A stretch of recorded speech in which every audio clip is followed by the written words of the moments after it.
ሰላም ጤና ይስጥልኝ ውድ የኮንዞም ቤተሰቦች እንዴት ናችሁ? የዛሬው ዝግጅታችን ተጀምሯል። ተመልሰን መጥተናል። ዛሬ የምናየው ደግሞ ኢኮኖሚክስ ኤግዚት ኤግዛም ኩዌሽንስ ኤንድ አንሰርስ ዊዝ ዲቴይል ኤክስፕላኔሽን እናያለን። ማክሮ ኢኮኖሚክስ ፓርቱን ለዛሬ ለማየት እንሞክራለን ማለት ነው። ካሳው እንዳጥር ባላለው ያዘጋጀው ላይ መቀርብላችሁ በኢኮኖሚክስ ከአዲስ ዩኒቨርሲቲ ቢኤ ዲግሪ ኤንድ ኤምኤስሲ ዲግሪ አለኝ። ሶ ለእናንተ ለኤግዚት ኤግዛማችሁ በሚያዘጋጅ መልኩ እያዘጋጀው አቀርብላችኋለሁ። ለቻናሉ አዲስ ከሆናችሁ ሰብስክራይብ ማድረግ ቤተሰብ ሁኑ። ቪዲዮን ከወዳችሁ ደግሞ ላይክ ሼር አድርጉ። ሰብስክራይብ ማድረግ እንዳይረሳ። ጥያቄ አስተያየት ካላችሁ ኮሜንት ሴክሽን ላይ አስቀምጡልኝ። እንድሰራላችሁ የምትፈልጉት ነገርም ካለ እዛው ላይ ጻፉልኝ። ሶ በጥያቄያችሁ መሰረት ወደ እናንተ መልሼ የማቀርብ ይሆናል። ሌላው ደግሞ ኢኮንዞንን በቲክቶክ በሊንክድን እንዲሁም በቴሌግራም ቻናል ታገኙታላችሁ። እዛ ደግሞ የተለያዩ ኮንሴፕቶችን በአማርኛ ማብራሪያ እንሰጣለን ማለት ነው። ይሄን ካለን ቀጥታ ወደ ዕለቱ ክላስ እንሂድ። እንግዲህ ኩዌሽን 1 ምን ይላል? ሌት ዋይ ኖት ቢ ዘ አማውንት ኦፍ ኢንቨስትመንት ኢን ፔሪድ 0 and MPC is the marginal propensity to consume income increment in period 1, that is y1 is equal to MPC. So MPC 0.5 ቢሆን y1 ደግሞ 0.75 y ኖት ቢሆን what is the magnitude of income increment in any time period ይለናል። ሶ እንግዲህ ምንድነው የተጠየቅነው? አሁን marginal propensity to consume ተሰጥቶናል። y1 income at period 1 ተሰጥቶናል። ስለዚህ magnitude of income increment at any period t ምን ይሆናል ነው። ሲምፕሊ መልሱ b ነው። yt is equal to 0.75 the power of t y naught ነው። እንዴት መጣ የሚለውን ኤክስፕላኔሽን ስናይ ይሄ ኩዌሽን ስለምን ያወራል? ስለ መልቲፕላየር ፕሮሰስ ኦቨር ታይም ያወራል። ማክሮ ኢኮኖሚክስ 2 ነው። actually this question deals with the multiplier process over time ያወራል። when there is an initial investment y not in period 0 the income generated in period 1 is ምን ይሆናል? MPC times y not ይሆናል። multiplier process ነው ካለን initial investment at time ኢኒሻል ኢንቨስትመንቱ ዋይ ኖት ኢን ፔሪድ 0 ከሆነ ኢንካም ጀነሬትድ ኢን ፔሪድ 1 ምን ይሆናል ማለት ነው? ኤምፒሲ ታይምስ ዋይ ኖት ይሆናል። ሶ ዚስ አዲሽናል ኢንካም ቢካምስ ስፔንዲንግ ኢን ዘ ኔክስት ፔሪድ። በፔሪድ 1 ያገኘነው ወይም በፔሪድ ኖት በኢኒሻል ፔሪድ ያገኘነው ኢንካም ለኔክስት ፔሪድ ምን ሆኖ ያገለግላል? ስፔንዲንግ ሆኖ ያገለግላል። ያ ስፔንዲንግ ደግሞ ምን ያደርጋል? ኢት ጀነሬትስ ፋርዘር ኢንካም further income. So the income increment in period t follows a geometric progression. እንግዲህ ስለ geometric progression ስለ arithmetic progression በሚገባ ታውቃላችሁ። ስለዚህ ይሄ income increment in period t ምን ፎሎ ያደርጋል? geometric progression ፎሎ ያደርጋል። ይሄ geometric progression የሚባለው ደግሞ y1 is equal to MPC times y naught, y2 is equal to MPC times y1, which means y1 ደግሞ ምን ብለናል? MPC times y ነው ብለናል። ስለዚህ y2 is equal to MPC times y1 ብለናል። በy1 ቦታ ምን እናስገባለን ማለት ነው? MPC times y ኖትን እናስገባለን። ስለዚህ MPC ስኩዌር ይሆናል። ስለዚህ y2 is equal to MPC ስኩዌር times y ኖት ይሆናል። ኤንድ ጀነራሊ y income at time t ምን ይሆናል ማለት ነው? marginal propensity to consume at time t times y not initial investment ይሆናል። በት እኛ ምን አለ ማለት ነው? marginal propensity to consume 0.75 አለ። ስለዚህ we get y is equal to 0.75 the power of t times y not ይሆናል። multiplier process over time ይሆናል። ምን ይከተላል ማለት ነው? geometric progression. This represents the diminishing income increment as the multiplier effect ripples through the economy now ማለት ነው። ኩዌሽን 1 ይሄን ይመስላል። ሁለተኛው ጥያቄያችን a country with current account deficit እንግዲህ አንድ ሀገር current account deficit ያለባት ሀገር ምን happen ያደርግባታል ነው? A importing and exporting both current and future consumption. B importing present consumption and exporting future consumption. C. Exporting present consumption and importing future consumption. D. Import future consumption and export current consumption. Simply አንድ ሀገር ሶስት አይነት current account ሊያጋጥም ይችላል። current account deficit ሊኖር ይችላል። current account surplus ሊኖር ይችላል። current accounts ባላንስ ሊኖር ይችላል። ስለዚህ ነገር ግን የተጠየቅነው ምንድነው? current account deficit ቢሆን ምን ታደርጋለች ነው። simply current account deficit ካላት አንዲት ሀገር present consumptionን ኢምፖርት እያደረገች future consumptionን ምን ታደርጋለች? ኤክስፖርት ታደርጋለች። ኢምፖርት present consumption ኢምፖርት እያደረገች future consumptionን ኤክስፖርት ታደርጋለች። እንዴት ማለት ጥሩ explanation ስናይ current account deficit ማለት ነው። current account deficit is importing more goods and services than exporting. deficit ከሆነ import greater than export ማለት ነው። ወይንም export the country that አንድ ሀገር ኤክስፖርት የምታደርገው ኢምፖርት ከምታደርገው ያንሳል ማለት ነው። ስለዚህ current account deficit is a country importing more goods and services than exporting ነው። so to finance this deficit ይህን ፋይናንስ እንግዲህ deficit finance ለማድረግ the country must borrow from abroad or sell assets which represent a claim or future output.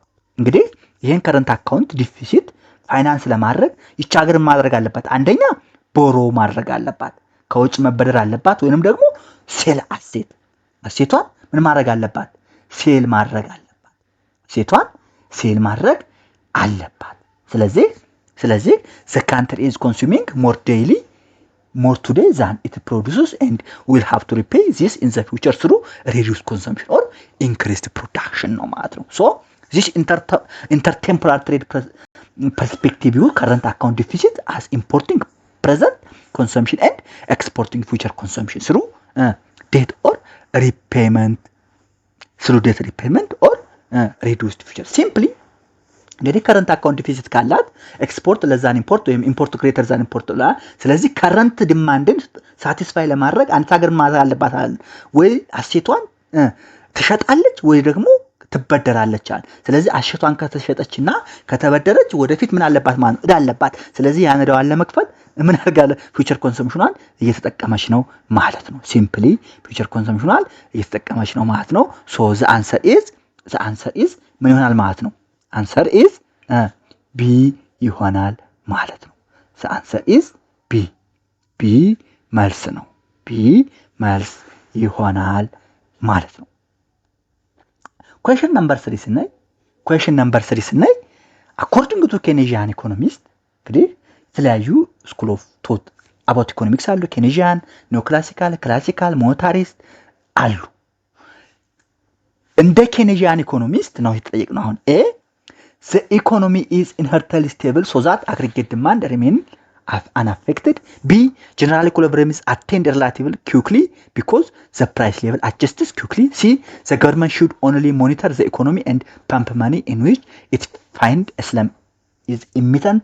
D general equilibrium is not attained relatively quickly because the price level adjusts slowly. simply Keynesian economist መልሱ D ነው። general equilibrium is not attained relatively quickly because the price level adjusts slowly. አሁን እዚህ ጋር መያዝ ያለባቸው Keynesian economist ምንድነው የሚሉት?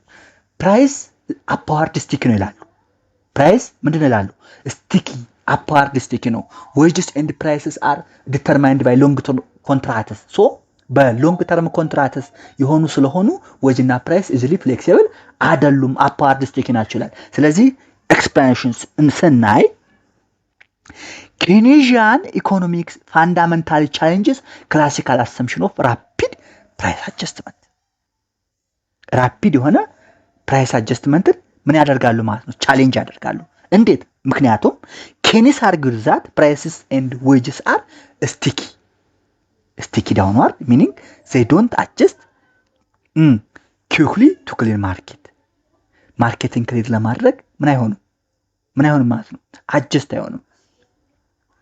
በቃ so due to that this price stickiness means that where there is demand shock the economy can remain in disequilibrium with unemployment for an extended period happen ያደርጋል ማለት ነው። due to that the slow adjustment is precisely why Keynesians advocate for active government intervention. Keynes የgovernment intervention ምን ያደርጋሉ? አድቮኬት ያደርጋሉ። ስፔሻሊ አት ዘ ታይም ኦፍ ሪሰሽን አድቮኬት ያደርጋሉ። ስለዚህ ቱ ስታብላይዝ ኢኮኖሚ when market fail to self correct ገቨርንመንት ምን ማድረግ አለበት ማለት ነው? ኢንተርቬን ማድረግ አለበት ይላሉ።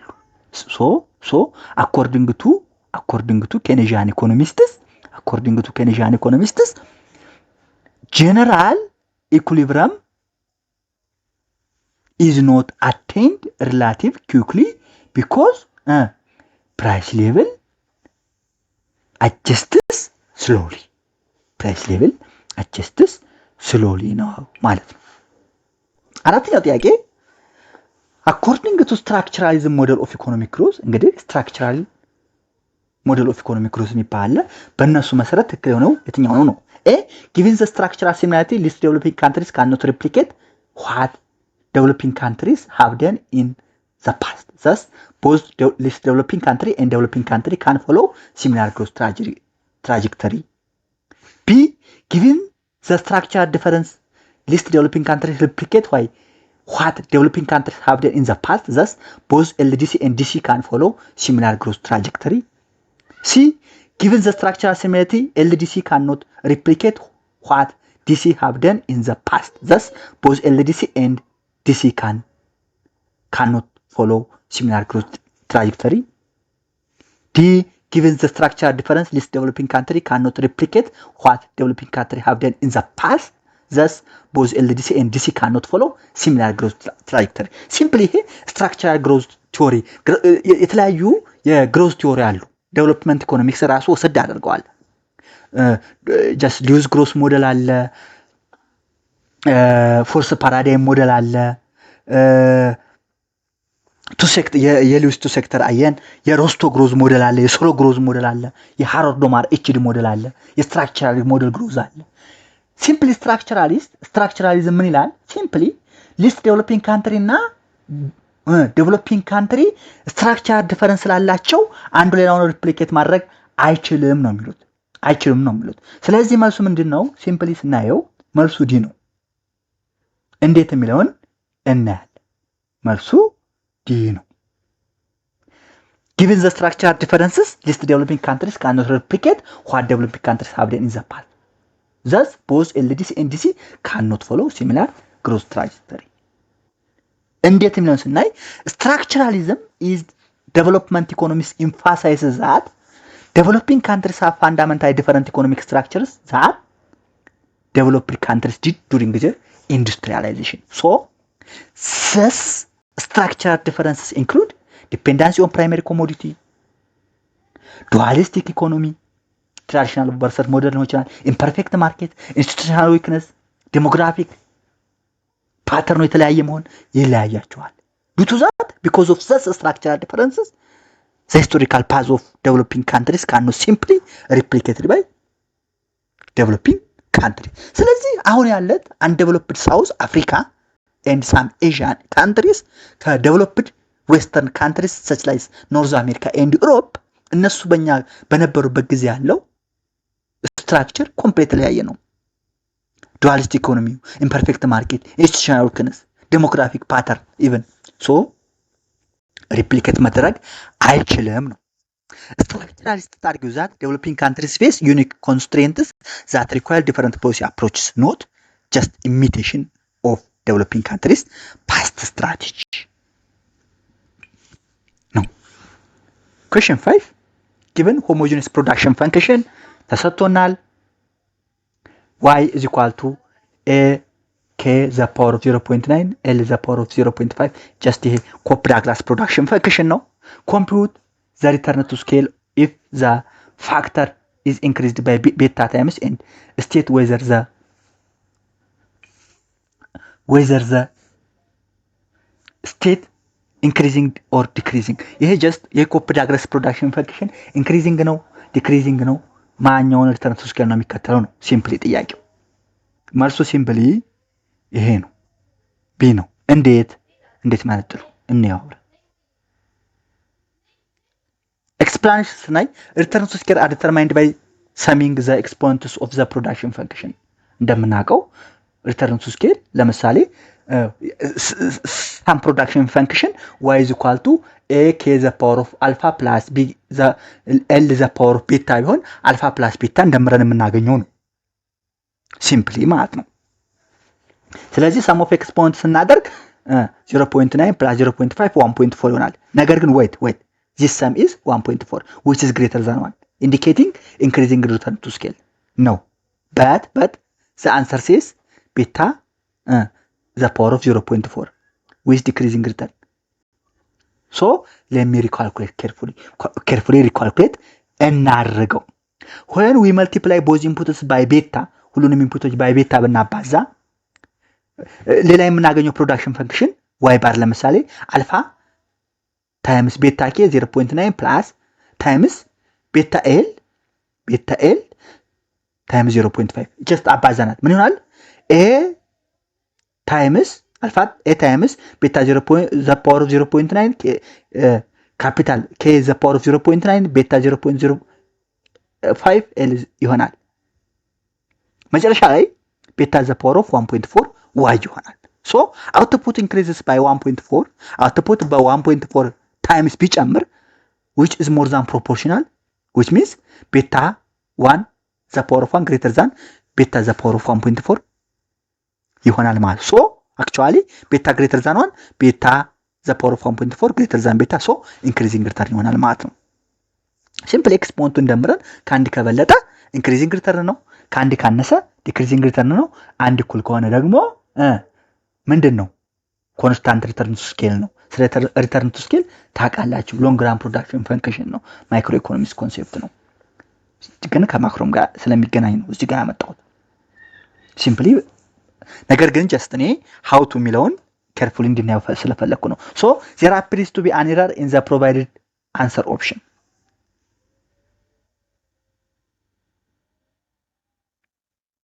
sorry ምንድነው ያልኩት መልሱ a ነው b ነው ያጠቆርኳት so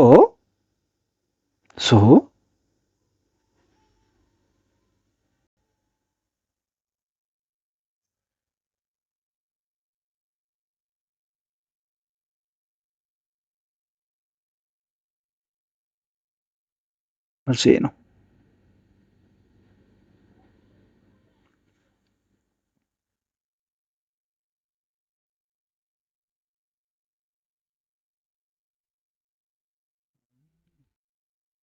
ይሄን በኖርማል አድርጉትና ወደ ቀጣይ ጥያቄ እንሂድ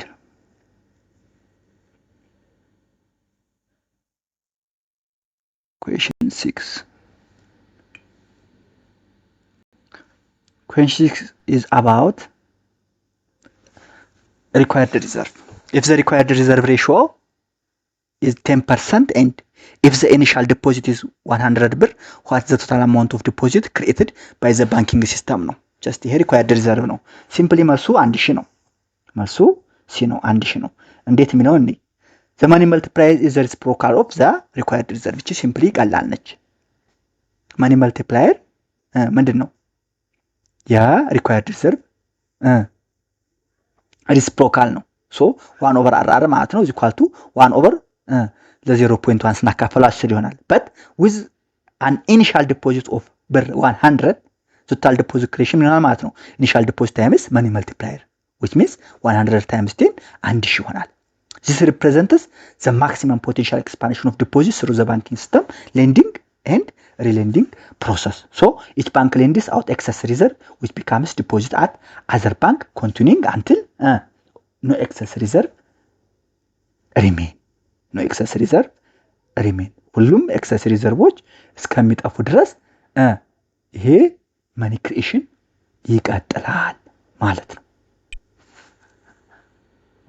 question 7 pursuing explanatory monetary policy in conjunction with large budgetary deficit expected to result in ይሄ ደግሞ ስለ monetary policy ነው monetary policy ደግሞ ምንድነው expansionary monetary policy ነው ምን ይሆናል ነው a interest rate that promotes the expansion of output while increasing demand.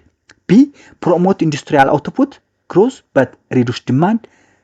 ሲ ፖዚቲቭ ሪል ኢንተረስት ሬት ዌር ኢንፍሌሽን ሬት ፎል ቢሎ ኖሚናል ኢንተረስት ሬት። ዲ ኔጌቲቭ ኢንተረስት ሬት ዌር ኢንፍሌሽን ኤክሲድስ ሬት ኤክሲድ ኖሚናል ኢንተረስት ሬት። ሲምፕሊ መልሱ ዲ ነው። እንዴት የሚለውን ኤክስፓንሽነሪ ሞኔታሪ ፖሊሲ ማለት ነው። ሲምፕሊ ኤክስፓንሽነሪ ሞኔታሪ ፖሊሲ ማለት ማኒ ሰፕላይን መጨመር ነው። ኢንክሪዝ ማኒ ሰፕላይ ነው። ኤንድ ፑቲንግ ዳውንዋርድ ፕሬሸር ኦን ኖሚናል ኢንተረስት ማለት ነው። ኖሚናል ኢንተረስት ማለት ሶ ላርጅ በጀታሪ ዲፊሲት ኢንክሪዝ አግሪጌት ዲማንድ ፖቴንሻሊ ኬዚንግ ኢንፍሌሽን ዌር ቦዝ ፖሊሲስ አር ፐርሱድ ሳይመልተኒየስሊ ዘ ኮምባይኔሽን ኦፍ ሌርቱ ምን ያደርጋል? ሃይ ኢንፍሌሽን ያመራል። ሶ ኢፍ ኢንፍሌሽን ኤክሲድስ ኖሚናል ኢንተረስት ሬት ኢንፍሌሽን ደግሞ ከኖሚናል ኢንተረስት ሬት በላይ ከሆነ ሪኢንተረስት ሬት ቢካም ኔጌቲቭ ይሆናል። ምክንያቱም ሪኢንተረስት ሬት ኢኳል ቱ ኖሚናል ኢንተረስት ሬት ሲቀነስ ሬት ኦፍ ኢንፍሌሽን ስለሆነ ሶ ኖሚናል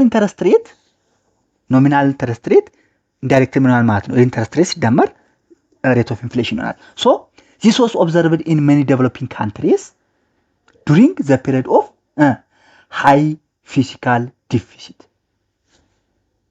ይሄ በምን ኤክስፒሪየንስ ይደረጋል ማለት ነው? በአብዛኞቹ ታዳጊ ሀገሮች እነሱ ደግሞ በፊስካል ዲፊሲት በሚሆኑበት ጊዜ ኤክስፒሪየንስ ይደረጋል። ኔጌቲቭ ኢንተረስት ሬት ካን ስቲሙሌት ኢንቨስትመንት በት ኦልሶ ክሬት ዲስቶርሽን ኤንድ ኢት ሊድ ቱ ፋይናንሻል ሪፕሬሽን። ስለዚህ መልሱ ሲምፕሊ ምን ይሆናል ማለት ነው? ዲ ነው። ኔጌቲቭ ኢንተረስት ሬት ወይ ኢንፍሌሽን ሬት ኤክሲድስ ኖሚናል ኢንተረስት ሬት ይሆናል ማለት ነው። ኩዌስችን 8 ይሄ ማክሮ ኢኮኖሚክስ 1 ነው። ቻፕተር 4 አግሪጌት ዲማንድ ኢን ኦፕን ኢኮኖሚ። እዛ ላይ በጣም ሰፊ ቪዲዮ ሰርቼበታለሁ። ሰፖዝ a given economy is represented by the following equation: y is equal to plus I plus g plus x minus m. አግሪጌት ዲማንድ ሰጥቷል። ኮንሰምፕሽን ደግሞ 400 plus 0.8 yd disposable income። ገቨርንመንት ኤክስፔንዲቸር ጂ 10 ሚሊዮን ሰጥቷል። ለምፕ ሰም ታክስ ቲ 15 ሚሊዮን ሰጥቷል። ኤክስፖርት 120 ሚሊዮን ሰጥቷል። ኢምፖርት ኤም 600 plus 0.2 y ሰጥቷል። ኢንቨስትመንት 26 ሚሊዮን ሰጥቷል። ብዙ ጊቭኖች አሉ። ሶ የተጠየቅነው ምንድነው? what are the equilibrium national income in million and the import multiplier respectively። ሁለት ነገር ተጠይቀናል። አንደኛ ናሽናል ኢንካም ተጠይቀናል። ሁለተኛ ማኒ መልቲፕላየር ኢምፖርት መልቲፕላየር ተጠይቀናል። አሁን ሲምፕሊ መጀመሪያ ምን ማድረግ ያለብን ነው? ዲስፖሲብል ኢንካም መፈለግ አለብን። ስቴፖች አሉት። ስቴፕ 1 ዲስፖሲብል ኢንካም ምን ማለት ነው? 400 ሲደመር 0.8 ዋይዲ ነው ተብለናል። ስለዚህ ዋይዲ ማለት ነው ደግሞ ዋይዲ ማለት ዲስፖሲብል ኢንካም ማለት ኢንካም አፍተር ታክስ ማለት ነው። በቃ ታክስ ዲዳክት ተደርጎበት ኪስ የሚገባ ገንዘብ ማለት ነው። ስለዚህ ዋይዲ ኢዝ ኢኳል ቱ ዋይቲ ዋይ ማይነስ ቲ ነው። ሶ ቲ ደግሞ 15 ተሰጥተናል። 15 ሚሊዮን ማለት ነው። ሶ ዲስፖሲብል ኢንካም ዋይዲ ዋይ ማይነስ 15 ይሆናል። ዲስፖሲብል ኢንካም አገኘን። ከዛ ኮንሰምፕሽን ፈንክሽንን አገኘን። ይህችን ያገኘናትን ዲስፖሲብል ኢንካም ከኮንሰምፕሽን ፈንክሽን ስናስገባት ሲ ኢዝ ኢኳል ቱ 400 ፕላስ 0.8 ዋይዲ ብለን የለ? አዎ። ስለዚህ እዚች ጋር ምን እናደርጋታለን? ሲ ኢዝ ኢኳል ቱ 400 ፕላስ በዋይዲ ቦታ ዋይ ማይነስ 15 እናስገባለን ማለት ነው። ስለዚህ 400 ፕላስ 0.8 ዋይ ፕላስ 12 ኮንሰምፕሽን ፈንክሽናችን ምን ሆነ ማለት ነው? 388 ሲደመር 0.8 ዋይ ሆነ። ስቴፕ 3 አግሪጌት ኤክስፔንዲቸር እንፈልግ። አግሪጌት ኤክስፔንዲቸር ማለት ደግሞ አግሪጌት ኢንካም ዋይ ማለት ነው። ኤ ኢዝ ኢኳል ቱ ፕላስ አይ ፕላስ ጂ ፕላስ ኤክስ ማይነስ ኤም ነው። ስለዚህ ሲን አግኝተናል፣ እንተካ። ጂ ማለን ኤክስ ማለን ኤም ማለን። አግሪጌት ኢንካም ሲ ማለት 388 ሲደመር 0.8 ዋይ ነው ብለናል። ሲደመር አይ 26 ነው ተሰጥቶናል፣ ጊቭን ነው። ከዛ ጂ ተሰጥቶናል 10 ነው። 120 ተሰጥቶናል። ኤክስፖርት ኢምፖርት ፈንክሽን 600 ሲደመር 0.2 ዋይ ተሰጥቶናል። ይህን ስናተካከው መጨረሻ ላይ አግሪጌት ኤክስፔንዲቸር ምን ይሆናል? ማይነስ 56 ሲደመር 0.6 ይሆናል። እቺን አማውንት እቺ አግሪጌት ኤክስፔንዲቸር ወይም ዋይ እቺ እናገኛለን ማለት ነው። ሶ እቺን ካገኘን ስቴፕ 4 ምን እናደርጋለን? ኢኩሊብሪየም ኮንዲሽኑ ምንድነው? አግሪጌት ኤክስፔንዲቸር ከኢንካም ጋር እኩል ሲሆን ነው ይላል። አግሪጌት ኤክስፔንዲቸር ከኢንካም ጋር እኩል ሲሆን ይላል። ስለዚህ y is equal to AE y is equal to minus 56 plus 0.6y y ምን ይሆናል? ስለዚህ ወደዚህ ብናመጣው y minus 0.6y is equal to minus 56 ይሆናል። ይሄ በጣም እናንተ ቀላል ነው። y is equal to minus 140 ይሆናል። ለምንድን ነው ይሄ ኔጌቲቭ ቁጥር የሆነው? this negative value indicate something is wrong። ለምን? let me recalculate እናድርገው። አሁንም ሪካልኩሌት እናደርገው y is equal to c plus i plus g plus x minus m ስናስገባው ምን ሆነ? ቀነሰ። ኔጌቲቭ ነው። so this suggests the parameter may be different. perhaps m is equal to 60 plus y instead of 600 ሊሆን ይችላል ማለት ነው። so ዝሮ ኢንካም ኢኮኖሚ ግሮዝ አልነበረም እንደማለት ነው። ዌር ኤንድ ትሪ ይበልጣል ነው ኔጌቲቭ ቁጥር ነው የመጣው ወይ? ስለዚህ ጊቭናቸው ተሳስቷል ማለት ነው። ግን ለማንኛውም ካልኩሌሽኑ እንደዚህ ነው የሚወጣው። ኔጌቲቭ 140 ይሆናል። ሶ ኢምፖርት መልቲፕላይ ማለት ደግሞ ማለት ነው እንደምናውቀው ኤምፒኤም ኦቨር 1 ማይነስ ኤምፒሲ ፕላስ ኤምፒኤም ነው እንደምታውቁት። ስለዚህ እሱን ስንተካካ ምን ይሆናል ማለት ነው? መልቲፕላየሩ ኔጌቲቭ 0.5 ይሆናል። ማች ኦፕሽን ዲ there is likely typo in consumption or import።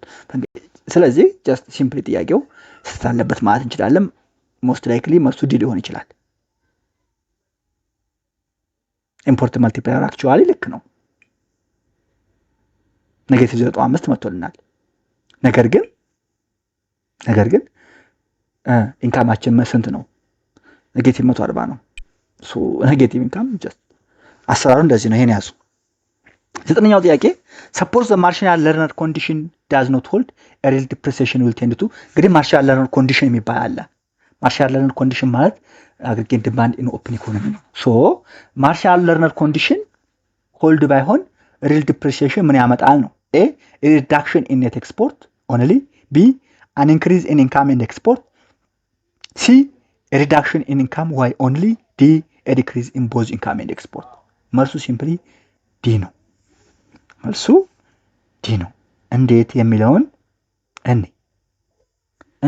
ስናይ ኤክስፕላኔሽኑን the Marshall Lerner condition states that a real depreciation improves trade balance if the sum of absolute value of export and import demand elasticity exceeds 1። Marshall Lerner condition ምን ይላል? real depreciation trade balanceን ሊያሻሽል የሚችለው ኢምፕሩቭ ሊያደርግ የሚችለው the sum of elasticity of export and elasticity of import ከአንድ ከበለጠ ነው ይላል። the absolute value of export and import demand elasticity exceeds unity ወይም ከአንድ ከበለጠ ይላል። but when this condition fails sum of elasticity less than 1 ከሆነ depreciation actually worsen the trade balance። elasticity of ኢምፖርት ዲማንድ እና ኢላስቲክ ኤክስፖርት ዲማንድ ተደምረው ሰም ኦፍ ኢላስቲቲያቸው ከአንድ ካነሰ ዲፕሪሲዬሽን ትሬድ ባላንስ ምን ያደርጋል? ወርስን ያደርጋል። ሶ the volume effect more export for import is weaker than the price effect። export cheaper in foreign currency, import more expensive in domestic currency ማለት ነው። ሶ the worsening net export reduce aggregate demand leading to lower income further reduce import demand, but the net effect is contractionary. thus both net export and income ምን ያደርጋል? ፎል ያደርጋል። ስለዚህ suppose the Marshall Lerner condition does not hold a depreciation when the two has decrease in both import and export ይሆናል ማለት ነው።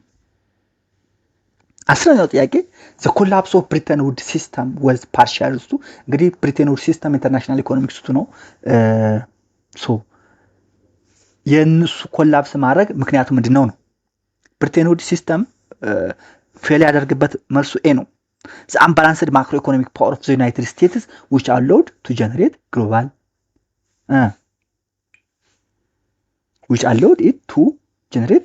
global inflation። ኮላፕስ የማድረጉ የብሪቴን ውድ ሲስተም ዋናው ምክንያት ኤ ነው። ኤክስፕላኔሽን ስናይ እንግዲህ እንደምታውቁት ብሪቴን ውድ ሲስተም ከ1944 እስከ 1971 የነበረ ነው። was just a fixed exchange rate system ነበረ። ብሪቴን ውድ ሲስተም with US dollar as the reserve currency US dollar reserve currency ነበረ እና ኮንቨርቴብል ቱ $1 35 ይቅርታ ኮንቨርቴብል ቱ ጎልድ አት $35 per ounce 1 ounce of gold $35 ነበረ። The system suffered from Triffin dilemma as the world economy grew, countries need more dollar reserve. So, but increasing dollar supply required the use of balance of payment deficit. Persistent deficit partially due to Vietnam War spending the Great Society program led to dollar overhang. More dollar abroad than the US gold reserve. So, this creates inflationary pressure globally. So, when countries, especially France, began converting dollar to gold, US gold reserve depleted. So, President Nixon closed the gold window in 1971, ending the system. ስለዚህ the collapse of the Bretton Woods system was partial to the unbalanced macroeconomic power of the United States, which allowed to generate global inflation ማለት ነው። በዚሁ የዛሬውን ርዕስ እናጠናቃለን።